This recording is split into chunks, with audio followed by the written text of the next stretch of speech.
Well, there was a lot of commotion around, I remember, and my mom was very excited about what was going on, all the noise. My dad just got in from work, he went back and went to sleep. And she woke him up and said, I don't think you ought to go to sleep, it's too much going on.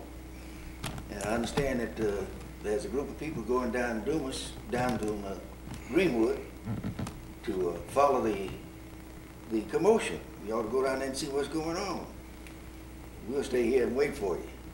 So Dad had an old pistol around the house there. He put one in his pocket and he took off.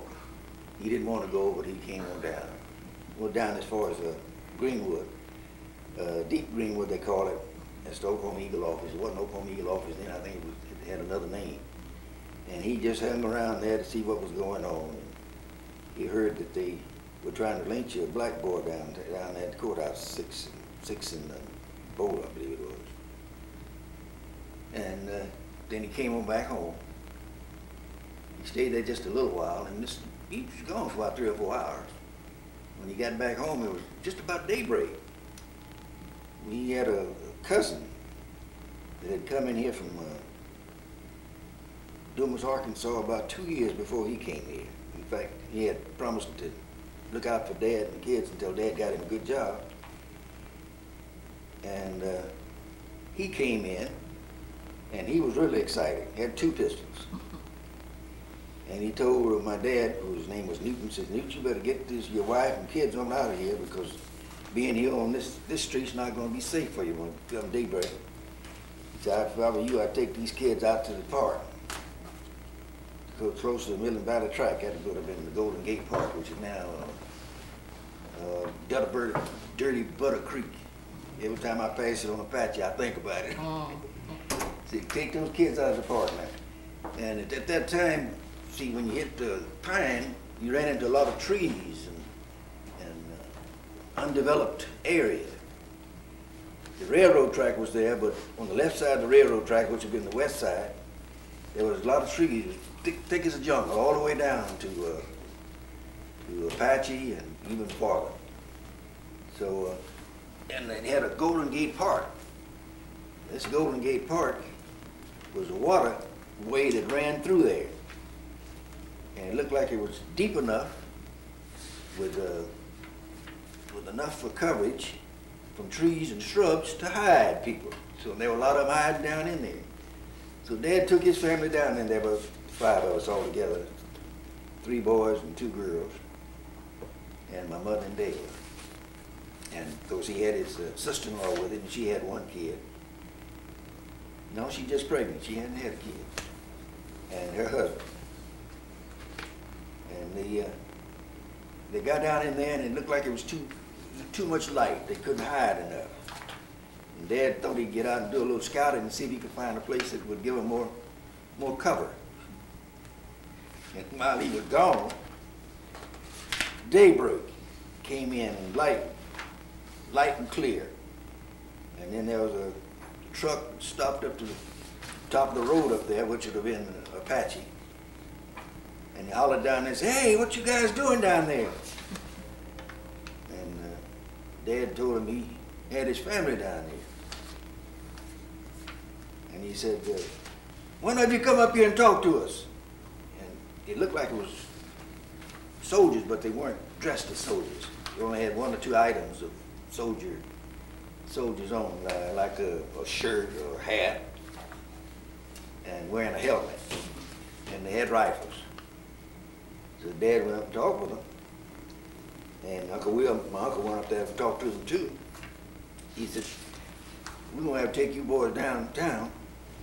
He said, no, you can't take us here and leave the women and the kids together. You gotta have somebody here to protect them. He said, well, they'll be all right. We'll have somebody, we'll leave somebody here with them. In fact, we'll send a truck back to pick them up.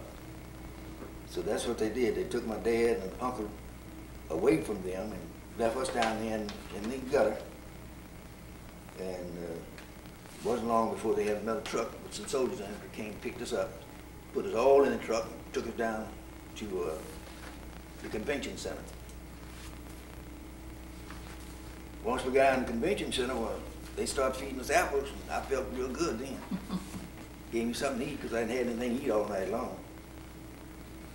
And my mom was with me, my aunt was with me, and my sister and my brother was with me. There's 3 of the kids and the 2 women folks. And we didn't see Dad anymore for a couple of days because I heard later on what had happened to him. They had taken him out to what is now called, it's a whiskey store down there. It used to be called the Fairground.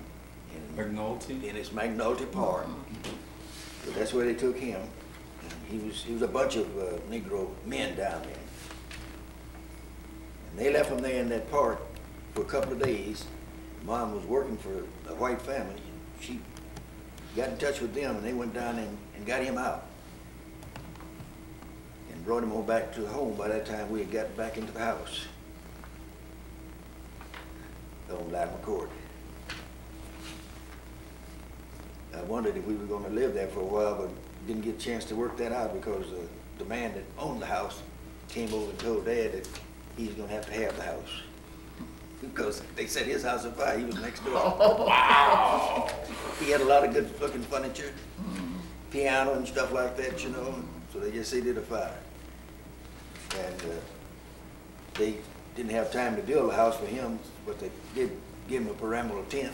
So they were living in a tent and we were living in his only rent house. So that affected you, you had to move out. Yeah. So he told Dad, well, it's gonna be winter pretty soon, so I guess Brother Burns, we better, my son and I, if you get the lumber, we'll build you a house so that you get in it before the winter. And Dad had gone down and talked to a carpenter, but the carpenter wasn't available, so he talked to the fellow that sold the lumber. I think his name was C.D. Vaughn. And Vaughn told him he would let him have enough lumber to build him a house, but he had to furnish the carpenters himself because he didn't have any. And sure enough, the fellow that was a Jones, the old-time Tulsa, was living out there that we were renting from. He got his nephew and they went out there and built us a 3-room house in about 3 weeks. Yeah, they didn't have inside to it, you know. They built a box house, and they didn't have any sheetrock, things like that. They just covered the outside and put the roof on it, and they did it in about 3 weeks. And of course, later on, you know, after the riot was over, and he began to make more money, he got sheetrock, hell hold in there, and he and his friends put the inside, the sheetrock in and made it double wall to protect the kids. But just the same, my sister caught, she got very, very sick during the time because she came down with typhoid fever and they thought she had pneumonia, but it was typhoid fever. And she didn't recover, she died from that. She died in the first of 22. Oh, so that was really sort of right connected death. Yeah, I was the oldest daughter. Oh. Her name was Essie.